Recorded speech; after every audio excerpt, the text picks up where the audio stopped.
The launch of Sputnik by the Russians in October of 1957 has long been considered the beginning of the race to the moon, but it was merely a development that sparked an increased American interest in space travel. Both the United States and Russia had been competing in technology and arms since the end of World War II because of the Cold War. Although the United States had both military and civilian agencies taking steps towards the possibility of landing on the moon, they were eventually consolidated, relieving the internal competition that had previously existed.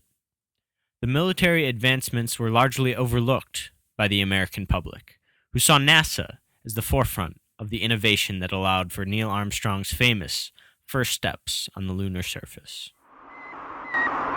CBS Television presents a special report on Sputnik 1, the Soviet space satellite. Douglas Edwards reporting. Until 2 days ago, that sound had never been heard on this earth. Suddenly, it has become as much a part of 20th century life as the whir of your vacuum cleaner. Following Sputnik's launch in 1957, fear radiated across the United States. At the time, advancement in space technology and conquest was often equated with military power. President Eisenhower responded by raising the budget for education, and eventually commissioned the Saturn V rockets that allowed us to later send astronauts to the moon. The United States responded to Sputnik by launching Explorer 1, designed by the U.S. Army under Wernher von Braun, which invited further experimentation with the hope of surpassing the Soviets. In later Sputnik missions, the Russians sent up animals, many of which did not survive to make it back to Earth, inhibiting them from sending a human subject into space until Yuri Gagarin orbited our planet.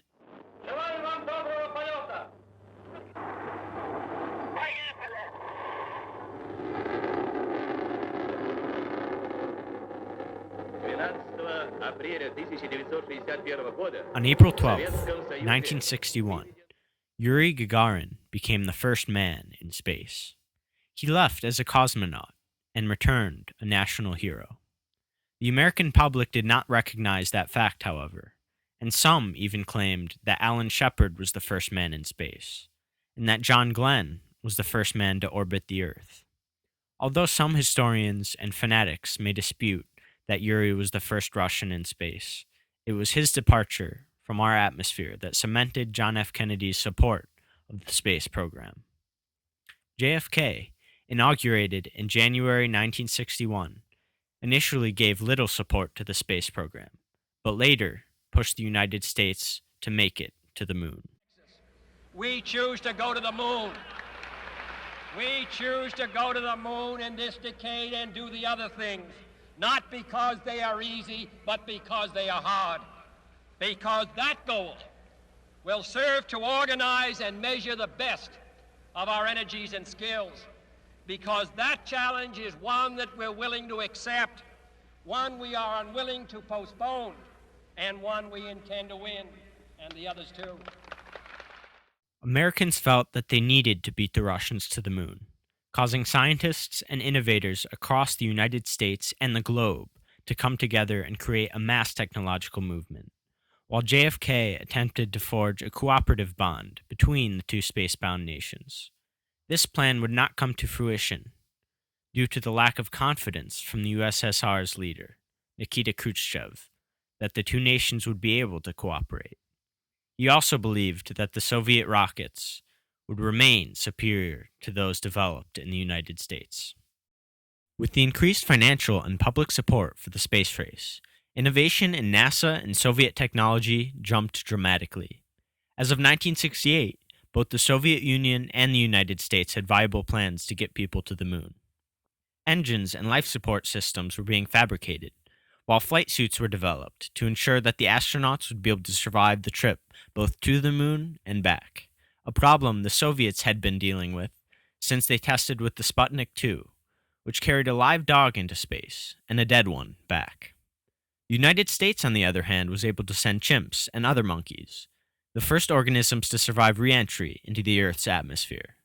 These successes in American spacecraft design and execution increased public support for the expansion of funding for the space program in the United States, whereas in Russia, Although they eventually succeeded with Yuri Gagarin, early on they had a long way to go until they had the technology needed to safely launch an organism into space for a long period of time and re-enter the Earth's atmosphere. Nonetheless, the race to the moon was much closer than publicly perceived. Both Kennedy and his predecessor, Eisenhower, had made attempts to create a united front in technological innovation to get to the moon, but neither would be successful.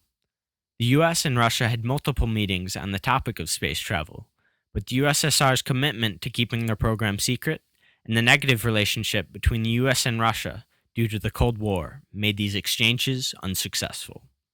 As the space race progressed, two factors that allowed for Apollo 11 to land on the moon were support from President Kennedy and the sensationalized media coverage of our success in space. In the USSR, early success with their space program fostered the belief across the USSR that they were technologically superior to the United States.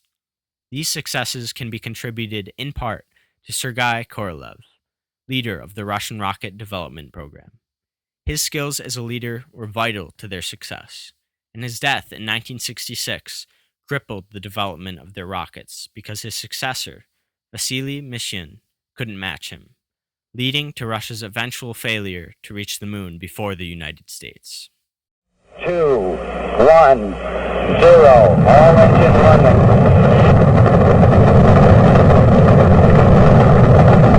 Liftoff, we have a liftoff.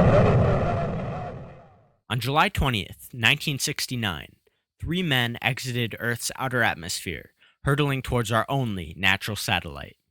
They covered over 230,100 miles in 4 days, 6 hours, and 45 minutes, navigating with less computing power than today's average smartphone, approximately 120 million times less. Despite this, historians note that the computer aboard Apollo 11 was vastly ahead of its time, and years ahead of the Russians. Pre-digital video cameras captured Neil Armstrong's first steps on the lunar surface, making him one of the most famous men on the globe. Depressed in the surface about 1 or 2 inches.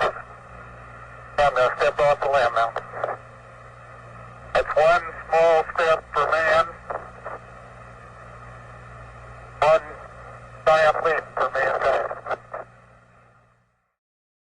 The world watched in awe as we accomplished what had just recently been thought of as impossible, dangerous, and foolhardy.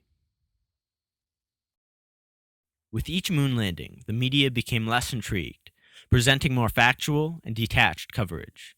The excitement to get to the moon had disappeared. After just 6 manned missions to the moon between 1969 and 1972, the U.S. abandoned its prize. The 15-year race to the moon was done. Perhaps if Russia had been the first to land on the moon, they would not have abandoned it as quickly. Maybe there would even be men living there today. Although the space race was just one part of an overriding competitive relationship, its implications stretched far beyond the long rivalry between our two nations. Our successful landing on the moon exemplifies not only human ingenuity, but the need to make what has been deemed impossible, possible. The advancement in technology during the 1960s pushed the barriers and boundaries that had defined the previous era. Today, we have sent probes throughout our solar system to help us discover more about our place in the universe. Multiple rovers traverse the barren surface of Mars, but without the competitive relationship between the US and the USSR stemming from the Cold War, we would not have the technology that allowed for these accomplishments. Today, we work hand in hand with Russia to send our astronauts into space, something that would have never happened in the 1960s. We look to the future, with the hope to travel throughout the final frontier, all the while remembering the race responsible for it all, to the moon and back. Yippee hopping over hill and dale. Da da da da da da da da da da da da. Yippee hopping along.